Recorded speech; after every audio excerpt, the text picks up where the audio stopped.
Salut, salut les amis. J'espère que vous allez tous très bien. Moi, ça va bien, merci.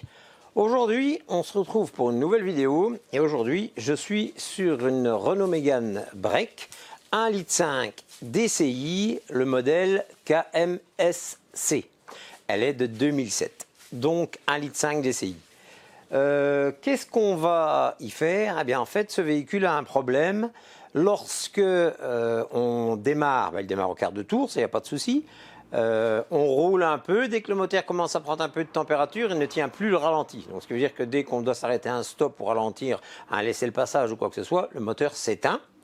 Et aléatoirement, donc là, il y a des jours où ça peut aller nickel et des jours où ça ne va pas du tout, eh bien là, le moteur se met en mode qu'on peut appeler mode dégradé et donc il ne va pas supérieur à 50 km/h. Voilà. Donc on va lui mettre la valise Diag dessus, regarder un petit peu ce qui va nous remonter comme erreur. Et ce qu'on va peut-être faire aussi, c'est qu'on va visualiser comment pouvoir vérifier les injecteurs, de voir s'il n'y a pas trop de retour ou quoi que ce soit. Donc voilà ce que je vous propose aujourd'hui. Alors, pour mes abonnés, eh bien, bonjour comme d'habitude. Pour les personnes qui n'ont pas l'habitude et qui tombent sur la chaîne pour la toute première fois, eh bien, n'hésitez pas s'il vous plaît, cliquez sur le petit bouton s'abonner. Juste à côté, vous avez une petite cloche. Vous cliquez sur la cloche et vous sélectionnez toutes les vidéos. Comme ça, vous serez prévenu de toutes les vidéos à venir dans le futur. Et bien sûr, le petit pouce positif bleu qui fait toujours grandement plaisir et qui sert au référencement de la chaîne sur YouTube. Alors, vous pouvez également nous retrouver sur le groupe Facebook Bricole et Racagnac. Il y a un groupe dédié à ça, à la mécanique en général, aussi bien auto que moto. Et on essaiera toujours par tous les moyens d'essayer de vous répondre et de solutionner votre problème. Car dans notre communauté, il y a bien sûr des mécaniciens professionnels qui sont là depuis de nombreuses années. Et donc, il n'y a aucun souci, tout le monde est là pour essayer de se tenir les coudes, comme on dit, et d'essayer de s'entraider. Voilà. Il y a également la possibilité de nous retrouver sur Instagram, mais je vais dire ça, c'est vraiment... Je poste les vidéos, mais sans plus. Voilà. Donc, vous êtes tous les bienvenus. On vous attend pour ça. Voilà. Ah ben, écoutez, le plus gros est dit. Donc, on va plus tarder. On va directement mettre la valise Diag sur le véhicule et on va regarder un petit peu qu'est-ce que ça dit. Allez, on est parti. Go!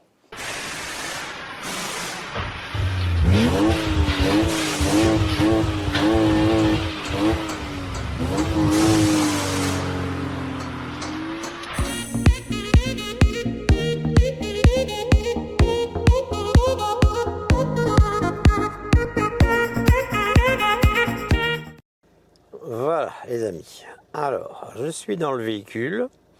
Alors ce que j'ai fait, j'ai mis donc le contact, j'ai mis la valise Diag et là je me suis aperçu que j'avais aucune donnée qui arrivait. Donc j'ai démarré le moteur pour faire des vérifications de données en direct et là comme par hasard j'ai eu accès directement à l'ordinateur pour avoir différents modes défauts. Ce qui est un peu bizarre déjà, disons-le. Alors, j'ai 4 défauts de relever sur le système, donc, hop, sur le système ECM injection. Alors, je prends, lire les codes défauts. J'ai pédale de potentiomètre, piste 2, circuit ouvert au court-circuit à la masse. Donc ça, c'est une dépanne assez connue sur les Renault. C'est les fameux potentiomètres qui se trouvent au bout de la pédale d'accélération, qui les pistes se salissent, voire même cassent. Et alors après, ben là, évidemment, on n'a plus la donnée exacte qui remonte à l'UCH pour contrôler l'injection. Donc qu'est-ce qu'on va faire déjà? Ben là aussi, on va aller donner un petit coup de bombe de nettoyant de contact pour voir un petit peu ce qui s'y passe. Ensuite, deuxièmement, connexion de diagnostic de l'unité de préchauffage, circuit ouvert ou court-circuit 12 volts. Et là, on voit que le défaut est actif, puisqu'on le voit ici, actif. Je n'ai pas pensé à regarder l'autre. Ouais, l'autre était en mémoire. Donc en fait, c'est, comme je vous ai dit, peut-être aléatoire, justement, et c'est justement quand on roule qu'à un moment donné, pouf, ce problème arrive. En fait, le problème, il arrive au moment où vous arrivez sur l'endroit de la piste qui est défectueux, ce qui est logique. Donc celui-ci par exemple, lui il est actif tout le temps. Donc là, on va vérifier après tout simplement, voir si le relais de préchauffage ainsi que les bougies de préchauffage, de regarder si ça fonctionne. Ensuite, ordinateur défaut électrique interne.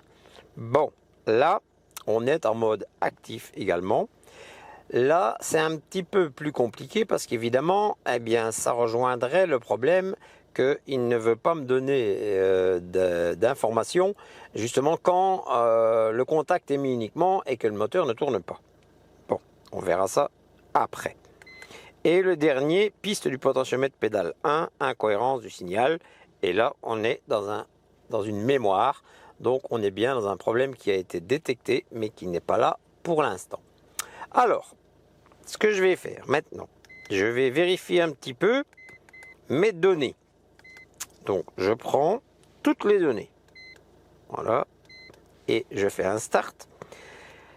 Alors, dernier service, oui, requête d'inactivité accélérée, oui, position de pédale d'accélérateur, 0%. Bon, je vais bouger légèrement à l'accélérateur pour voir si déjà ça réagit. Oui. Mais voyez, j'ai enfoncé mon pied légèrement. Regardez comme ça bouge ici. Et surtout, regardez le contour.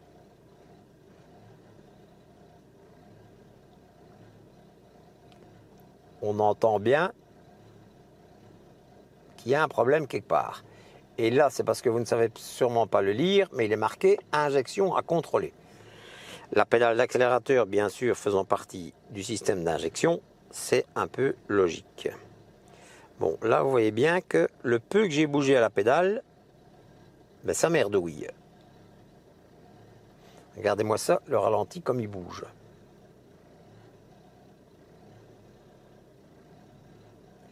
Donc, première chose à faire, nettoyage du potentiomètre de l'accélérateur. Et on va regarder après si on a encore ce souci. Alors, sinon, on va continuer dans nos données. Alors, ça, les débits d'air, tout ça, ça m'a l'air correct. La pression de surale, oui. Les tensions d'alim de l'ordi, j'étais à 14 volts 46, donc ça c'est bon. Alors, l'électrovanne GR, elle est active, c'est bon. Le régime moteur, si vous voyez bien ici, ben vous voyez bien qu'il varie sans cesse. Entre 900 et des tours et 1025 tours. Donc ça bouge tout seul. Alors que mon pied ne bouge pas sur l'accélérateur. Je vais essayer d'accélérer un tout petit peu plus. Voilà. Malgré que j'ai accéléré un tout petit peu plus, le résultat est le même. On a toujours un ralenti fort instable. J'accélère encore. Là, hop, on est directement monté à 2000 tours et là maintenant, on est stable. Je relâche. Je lâche même pour voir. Oui, ben voilà. Ben dès que je lâche, il n'y a pas de problème. Vous voyez que le ralenti à 5-6 tours près, il est bon. Mais par contre, si j'enfonce d'un demi-centimètre, je vais essayer. Tout doucement. Voilà. Eh bien là, on est reparti de nouveau avec un ralenti qui oscille complètement. Et toujours là, l'injection à contrôler. Donc, on est d'accord sur le problème de la pédale qui est déjà à nettoyer. Ça, c'est déjà une bonne chose. Alors, je lâche, hop. Alors, je vois que mes pressions de rail, elles sont bien là.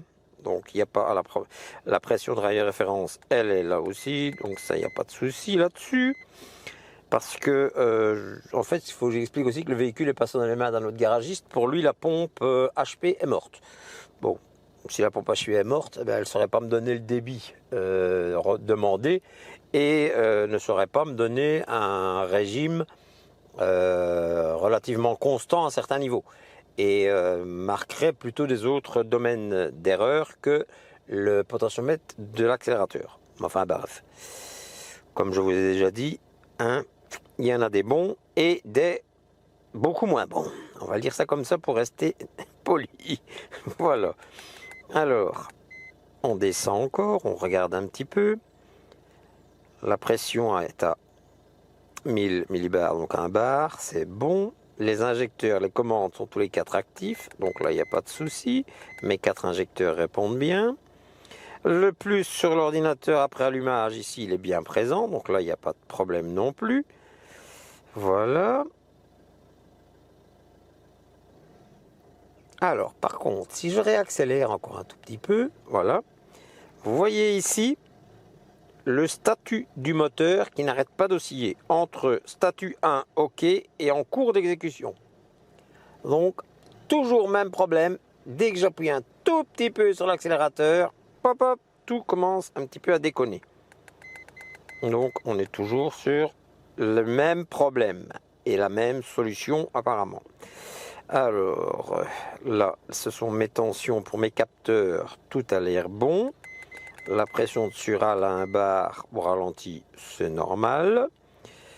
Alors ici, on va un peu plus loin.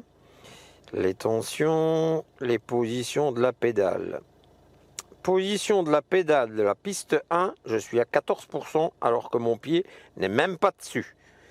Et pédale, position de la piste 2 est à 1%. Là, je veux bien croire, mais là, 15% alors que je ne suis pas dessus, c'est pas logique. Donc, j'appuie un peu.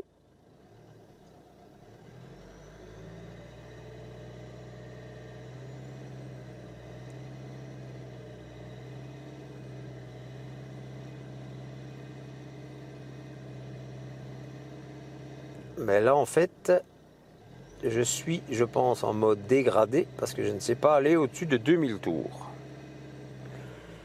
Alors, on continue, on descend. On refera un test quand on aura bien nettoyé notre potentiomètre. Donc ici, jusque là, je ne vois rien de spécial. Les références d'ouverture de vanne GR, tout ça, ça me paraît correct.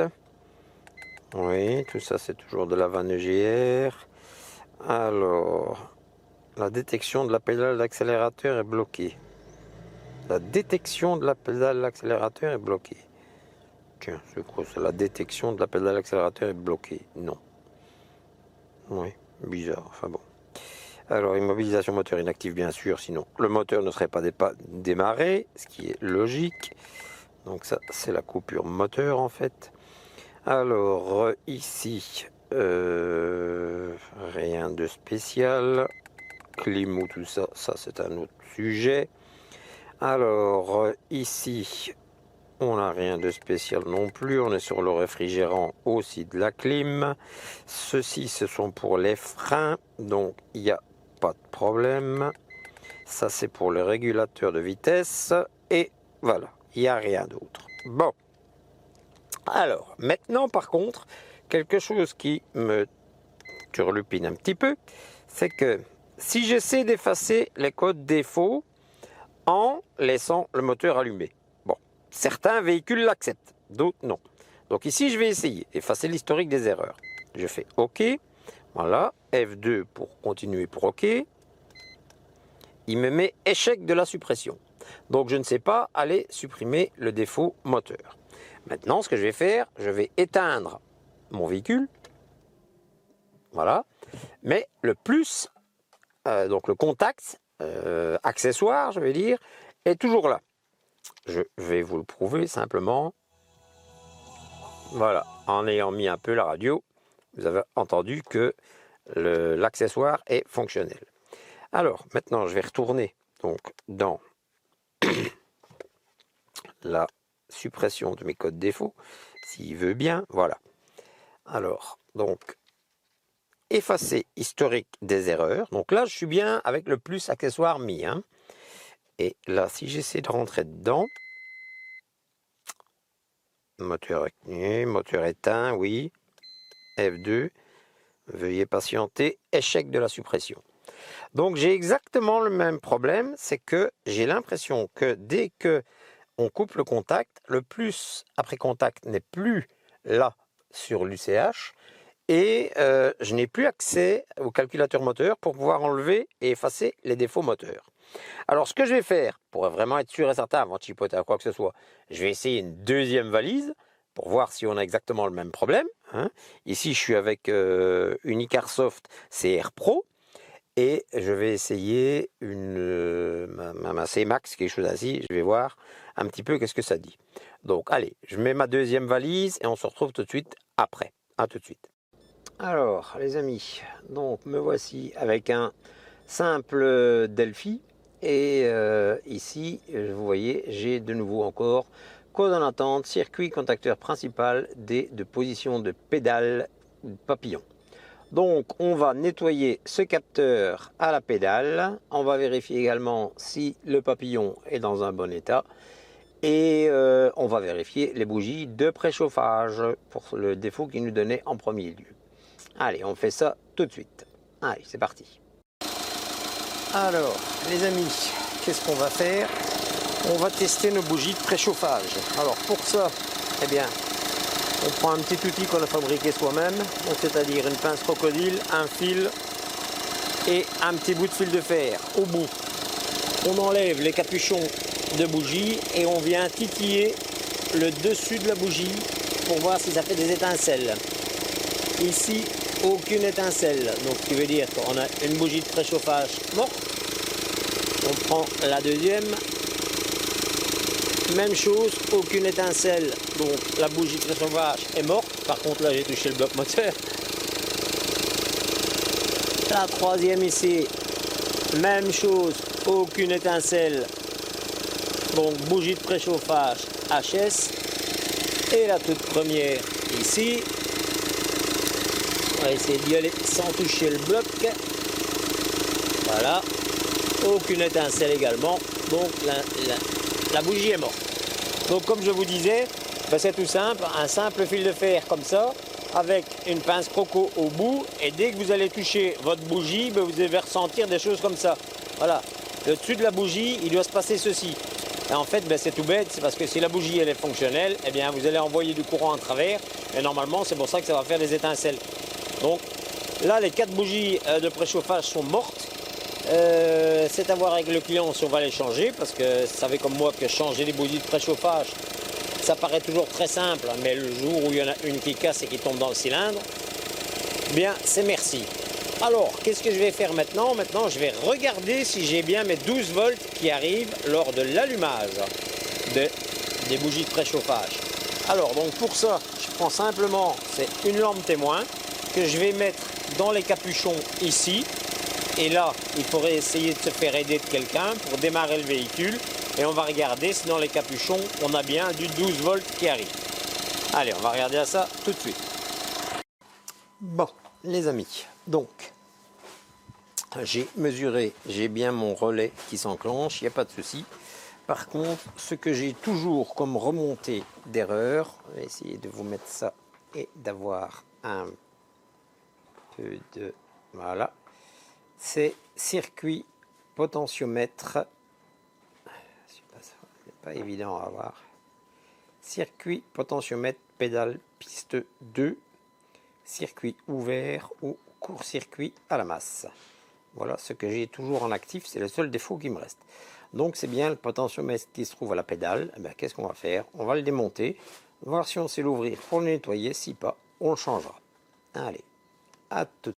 Bon, ben les amis, il n'y a pas photo, la pièce, la voilà. Donc là-dessus vient se mettre normalement votre pédale d'accélérateur. Donc ça tient avec 3 petits écrous de 10, à l'emplacement de l'accélérateur bien sûr. Alors on ne sait pas l'ouvrir, hein, il n'y a pas d'ouverture, rien du tout. Donc vous avez le numéro ici, 82 00 153 268. Je vais essayer de faire une petite mise au point si j'y arrive, si je veux bien. Attendez, je vais me rapprocher. Voilà. Donc 82 00 153 268, c'est la référence de la pédale ici. Donc qu'est-ce que je vais faire? Je vais aller en chercher une d'occasion et on va faire l'échange et on verra bien ce que ça donne. Allez, à tantôt. Alors les amis, donc on a cette pièce-ci ici, hein, qu'on doit remplacer. Donc j'ai reçu la nouvelle pièce. Donc on va remettre la pédale d'accélérateur au même niveau qu'on a fait le trait ici sur l'autre pièce. On va remonter l'ensemble et puis on va démarrer et on va regarder un petit peu si on a toujours des codes défauts et si on a toujours notre ralenti qui oscille. Allez, à tout de suite. Alors les amis, Donc la pièce est remontée sur le véhicule. Ici, je ne touche absolument pas à l'accélérateur, donc vous voyez qu'on est plus ou moins à 900-950 tours minute. Alors j'accélère un tout petit peu comme je faisais avec l'ancien. Ça c'est un peu trop. Voilà. Là je suis à 1100 tours. Et vous voyez qu'il n'y a plus rien qui bouge. Le ralenti est bien stable. Je peux aller un petit peu plus haut, 2000. Voilà, donc c'était bien le problème à la base, c'était bien ça. C'était bien les pistes de ce potentiomètre qui étaient défectueux. Voilà, là c'est moi qui bouge un peu avec le pied, voilà. Et vous voyez qu'on arrive à rester bien stable. Donc là, il n'y a plus de soucis. Alors, qu'est-ce que je vais faire maintenant? Je vais passer tout simplement un petit coup de valise et regarder qu'est-ce qu'on a comme défaut. Allez, à tout de suite. Ben voilà les amis, il n'y a pas photo. Regardez ici, donc la valise est passée et qu'est-ce qu'on voit? Eh bien, zéro défaut partout. Donc l'injection, ABS, airbag, tableau de bord, UCH, variable pas, UPC, plus d'autres choses qui ont été passées aussi en revue. Il n'y a plus de défaut du tout et notre véhicule fonctionne très bien. Il accélère très bien, donc il n'y a aucun souci. On a bien trouvé le problème. Si j'arrive à avoir une mise au point, ça serait bien. Voilà. Voilà. On a bien trouvé le problème, donc c'était bien. Ce petit boîtier potentiomètre, connu, c'est connu. On va dire que c'est connu chez Renault. On sait que c'est ça qui cause le problème. Donc quand vous voyez piste potentiomètre ou quoi que ce soit, vous voyez, vous savez ce qu'il faut remplacer. Ben voilà les amis, écoutez, j'espère que cette petite vidéo a pu être utile à l'un ou l'autre d'entre vous. Voilà, donc si vous avez des questions, n'hésitez pas, posez-les soit en dessous de la vidéo ou soit directement dans notre groupe Facebook de Bricole et Racagnac. J'espère que vous avez pu passer un bon moment en ma compagnie. Je vous souhaite de bonnes fêtes de fin d'année et surtout, portez-vous bien. Allez les amis, salut, salut, salut, salut!